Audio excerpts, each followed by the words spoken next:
अलावा, इनके अलावा और कोई नहीं जान सकता।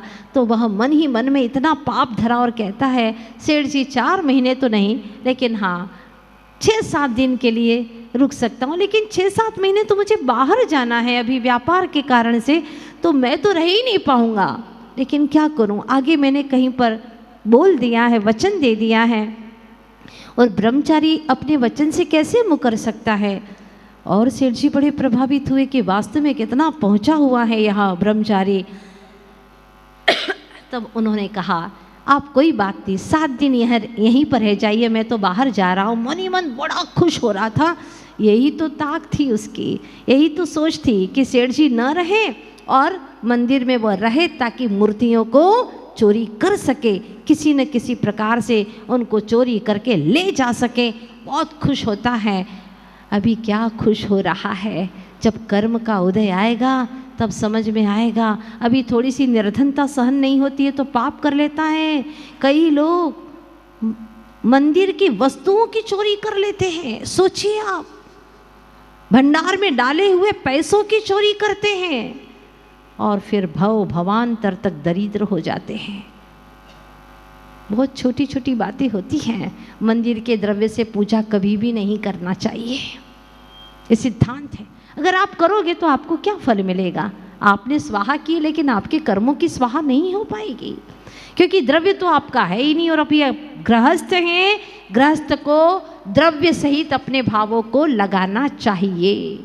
इसीलिए आप द्रव्य वाले हो ना, तो द्रव्य भी अपना लगाना चाहिए, अन्यथा आपको वो फल नहीं मिलेगा। किसी का द्रव्य लेकर के चढ़ा देना, अपने नाम पर कर लेना, मंदिर की जमीनों को अपने नाम पर कर लेना, रजिस्ट्री करवा देना, भवांतर तक दुख भोगना है। एक पल के सुख के लिए सुख है नहीं, मान्यता में सुख है। इतने से सुख के लिए वह भवो तक घोर भयानक दुख भोगता है। कैसे भोगता है अभी आप देखेंगे अगली श्रृंखला में, लेकिन आज तो समय काफ़ी हो चुका है। ये बात ध्यान रखना, माल खाता है कोई और मार खाता है कोई। मार तो खुद खाता है अकेला ही, और माल सारा परिवार खाता है। और जितने परिवार के लोग माल खाएंगे निर्माल्य का, वो सब के सब दुख भोगेंगे। इसीलिए विचार एक करता है और कईयों को उस पत्थर की नाव में बिठा देता है, खुद तो डूबता है और औरों को भी उसमें डुबा देता है। इसलिए भूल करके भी बड़ा दिखाने के लिए, सम्मान पाने के लिए ऐसा पाप मत करना कि अपन बोली तो बोल दो 1 करोड़ की, 2 करोड़ की, 10 करोड़ की, और धीरे से कान में बोल दो कि भैया हम तो 10 लाख से ज़्यादा नहीं दे पाएंगे। किसके लिए बोल रहे हो? क्यों बोल रहे हो आप? किसको दिखाने के लिए? क्या 3 लोग के नाथ नहीं जानते? क्या तुम्हारे भीतर में जो कर्म प्रकृतियां वो नहीं बंधेगी? हर पल बंध रही है। सावधान हो जाओ, सावधान हो जाओ। ऐसा पाप जीवन में कभी नहीं करना, सोचना भी नहीं। ऐसे ऐसे भाव करके इस जीव ने अनेकों कर्म बांधे हैं। इस श्रृंखला को हम कल आपको आगे बढ़ाने वाले हैं, ले चलने वाले हैं। ये कहानी आगे बढ़ने वाली है और पता नहीं आपको कहाँ तक शिक्षा देने वाली है। हर जीव के लिए शिक्षाप्रद है, सभी संसारी जीवों के लिए शिक्षाप्रद है। आज नहीं तो कल किसी और भव में किया होगा, जो आज कई तरह तरह के कर्म फल यह जीव भोगता है, तरह तरह की वेदनाएं सहता है, शरीर में अनेकों रोग हो जाते हैं। तो ये सारे सारे कष्ट के कारण हैं। पूर्व में कुछ ऐसे कर्म किए थे जिसका फल यह आज भोग रहा है। लेकिन हमें भक्ति का अवसर मिला है, तो अब की बार ऐसी अंतर मन से भक्ति करेंगे। भक्ति का मतलब ये नहीं होता है कि हमने शब्दों से बोल दिया और पैरों से नाच कूद लिया, हाथों में चवर ले लिए। ये मात्र भक्ति नहीं है। हमारे भीतर के पाप गले और प्रभु के गुणों का बखान हो, अंतर मन से रोम रोम पुलकित हो जाए। इसका नाम है प्रभु भक्ति। ये कहानी आगम पुराण की है। तकदीर से लड़ाई इंसान की, ये कहानी है जी आगम पुराण की। तकदीर से ये कहानी है जी आगम पुराण की। था वह चोरों का सरदार, पहुंचा जिन मंदिर के द्वार, छल से रत्न की मूर्ति चुरा रहा।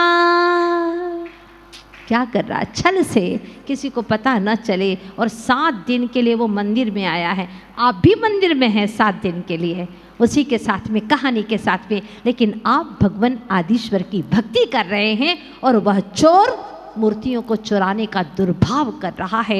एक तीव्र पुण्य बंध कर रहे हैं आप जैसे भक्त आत्मा, तो एक वह चोर आत्मा वहाँ बैठ करके तीव्र से तीव्रतम निधत्ति निकाजी जैसे कर्म बांध रहा है, जो छोड़े भी छूटने वाले नहीं हैं। मां भयंकर, इसका क्या फल मिलने वाला है अगली श्रृंखला में आप देखेंगे, सुनेंगे।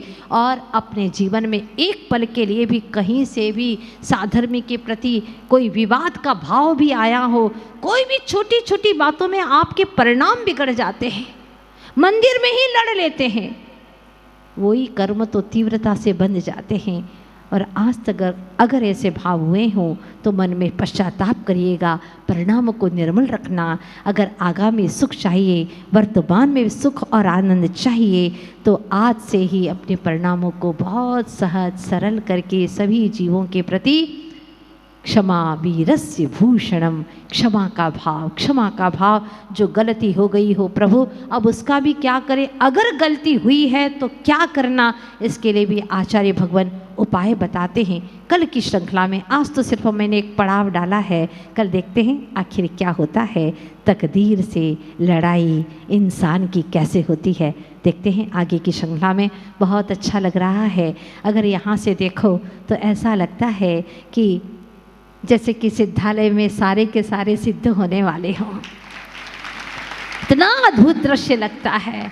और कोई सच में ऐसे दृश्य को देखे भक्ति करते हुए तो कई मिथ्यात्व जीवों को सम्यक्त्व की प्राप्ति हो जाए। इसीलिए हर साल ऐसा भाव बनाओ कि ऐसे ही भक्तामर की भक्ति करते रहो, डूब जाओ आदिश्वर की भक्ति में। अद्भुत आनंद है इसमें। बस यही कहना चाहती हूँ कि बाहर में प्रभाव दिखाना तो बहुत आसान है, लेकिन आचार्य कुंद कुंद स्वामी कहते हैं यह भी पर भाव है, पर भाव है। पर में अपना प्रभाव दिखाना, और वह चोर सिर्फ अपना बाहर में पर में प्रभाव दिखाने के लिए चोरी कर रहा है। अभी 7 दिन के अंदर क्या करने वाला है कल आपके सामने आने वाला है। आप लोग भगवान की भक्ति ऐसे करें कि हो सकता है उसके भाव कहीं बदल जाए। ऐसी कोशिश करिएगा कि उसके भी भाव पलटे प्रभु, और अगर उसका तीव्र कर्म होगा तो कोई पलट नहीं सकता। देखते हैं आखिर आगे क्या होता है। बोलिए भक्तामर महामंडल विधाने की, आदिनाथ भगवान की। दर्पण में मुख होता नहीं और संसार में कभी सुख होता नहीं, दिखता है लेकिन होता नहीं, भ्रम सा लगता है, वास्तव में मिलता नहीं। और यह संसारी अज्ञानी प्राणी वास्तव में सुख की एक किरण भी नहीं मिलती, क्योंकि सुख पाने के लिए आचार्य भगवान कहते हैं कि अमीर होने के लिए कण कण को जोड़ना पड़ता है, पर सच्चा सुख पाने के लिए, अमरत्व होने के लिए, अमर होने के लिए कण कण को छोड़ना पड़ता है।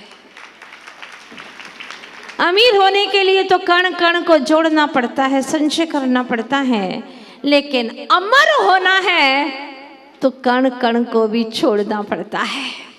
कैसे समझाएं उस व्यक्ति को, उस चोर के सरदार को कुछ समझ में नहीं आता।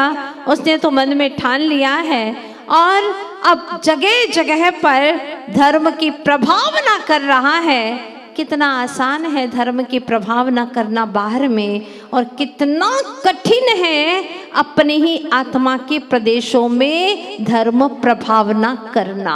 बहुत मुश्किल है, क्योंकि बाहर में तो क्षयोपशम से धर्म की प्रभावना कर देगा, लेकिन भीतर में जब तक धर्म के प्रति श्रद्धा जागृत नहीं होती है तब तक वास्तव में धर्म की प्रभावना हो नहीं सकती। भीतर में श्रद्धा चाहिए। बाहर में बुद्धि के बल से कर सकता है, और बाहर में बहुत प्रभावना वह करने लगा, जगह जगह जाकर के मंदिर में जाकर के बैठता, लोग बड़े प्रभावित हो जाते हैं। सेठ जी ने एक दिन देखा कि अपने नगर की ओर भी एक ब्रह्मचारी जी आ रहे हैं और उन्होंने कहा, ब्रह्मचारी जी हमारे नगर में पधारिए, प्रवचन दीजिए, बहुत सौभाग्य है हमारा। और बड़े ही सम्मान के साथ में उनको मंदिर में लेकर के आए, जहाँ सेठ जी भगवान की भक्ति करते, प्रभु आदिश्वर की विशाल प्रतिमा और साथ में कई रत्न की बेशकीमती रत्नों की प्रतिमा। लेकिन सेठ जी विचार करते, प्रभु आप जैसे महारत्न वीतरागी रत्न मुझे मिल गए, इनके आगे ये रत्न कुछ भी नहीं है। घर में तिजोरी में भरे पड़े हैं रत्न, लेकिन जड़ रत्नों का क्या करूं प्रभु, क्या करूं? जब मुझे ये वीतराग रत्न प्राप्त न हो तो इन रत्नों की कोई कीमत नहीं है। और प्रभु की बड़े भावों से भक्ति करते, हे भगवान मैं अपने मन को मंदिर कह सकूं, ऐसी विशुद्धि दो, ऐसी निर्मलता दो। और भगवान से कहते हैं, मंदिर के वानु मन थाए, एवो हृदय बनावो मारो। मंदिर के वानु मन थाए, एवो हृदय बनावो मारो। हे प्रभु मेरा मन भी मंदिर हो जाए, मैं अपने मन को मंदिर कह सकूं, ऐसे मेरे मन को बना दीजिए प्रभु। भक्ति में लीन रहते और दूसरी तरफ वो ब्रह्मचारी का वेश धारण करने आया तथा कथित वह व्यक्ति चोरों का सरदार, डाकुओं का सरदार, वह इसी ताक में है कि जब सेठ जी यहाँ कब से कब यहाँ से चले जाएं और मैं कब अपना काम करना शुरू कर दूं, वह इसी ताक में था।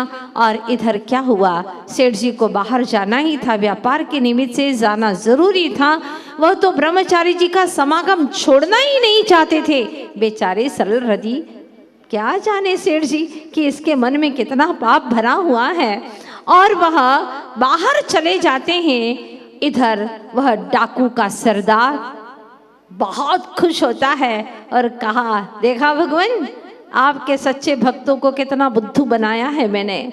भगवान कुछ बोलते नहीं, भगवान कृतकृत्य है, लेकिन भगवान के साथ में किया हुआ जो अन्याय है उसका इतना ब्याज चुकाना पड़ता है कि कभी मूल वह चुका ही नहीं पाता।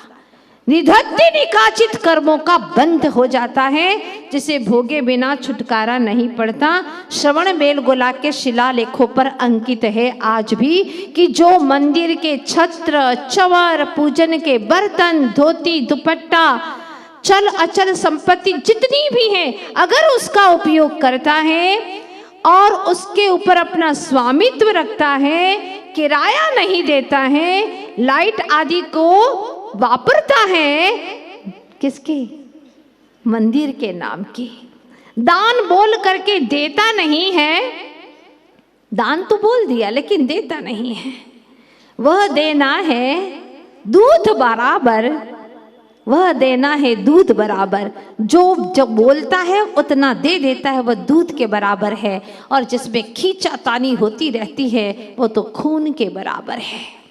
हकीकत की घटना है यह, जब सम्मेद शिखर में कलशारोहण की वह घड़ी आ गई और साहू श्रेयांश प्रसाद जी जिन्होंने बोली ली 1,11,000 पर बोली 3 हो गई और वह कलश चढ़ाने के लिए जा रहे थे कि इतने में ही जो कलकत्ता से एक महानुभाव आए थे वो बोले, सेठ जी मैं इसी निमित्त से यह 1 लाख की राशि लेकर के आया था। मैंने भाव घर से ही बना लिए थे कि अगर 1 लाख में बोली जाएगी तो मैं कलशारोहण कर लूँगा, लेकिन मैं संकल्प लेकर के आया हूँ, अतः इस राशि को मैं अपने पास में नहीं रख सकता, इसीलिए यहाँ जमा करानी होगी। बस मेरी भावना है कि यह राशि यहाँ जमा हो जाए। क्या दान की भावना! श्रेयांश प्रसाद जी जो साहू जी थे, शांति प्रसाद जी परिवार के लोग थे, उन्होंने जब ये देखा सुना तो कहने लगे, धन्य हो तुम, आज ऐसे भी दानी होते हैं जो सिर्फ मन में संकल्प करते हैं और दान का पैसा दे देते, क्योंकि संकल्पित कर लिया मतलब वो निर्माल्य हो गया। और इस तरह से वो कहते हैं कि भले ही व्यवस्था के अनुसार मैं कलशारोहण कर रहा हूं, पर दान परंपरा के इस महान परंपरा में वास्तव में आप ही अपनी भावनाओं से इस पर कलशारोहण कर रहे हैं। अब मैं आपसे पूछना चाहती हूँ, जिन्होंने भावना की, क्या उनको पुण्य का अर्जन नहीं होगा? साथ ही शय पुण्य का अर्जन होगा, और इसी का नाम है दान। आगे क्या लिखा है उस शिलालेख पर, जरा ध्यान से पढ़िएगा कभी जाओ तो, कि जो भी देव द्रव्य को, संकल्पित द्रव्य को खाता है, जितने समय तक खाता है, तो 7 करोड़, कितने? 7 करोड़ ऋषि, ज्ञानी, पंडित और कपिल गायों की हत्या करने का भागीदार होता है। इतने जीवों की हत्या करने का वह भागीदार होता है जो धर्म का पैसा खाता है। आगे दूसरे शिलालेख पर लिखा है वहीं पर ही कि दान द्रव्य को हड़पने वाला, किसी ने दान दिया और बीच में किसी दूसरे व्यक्ति ने हड़प लिया,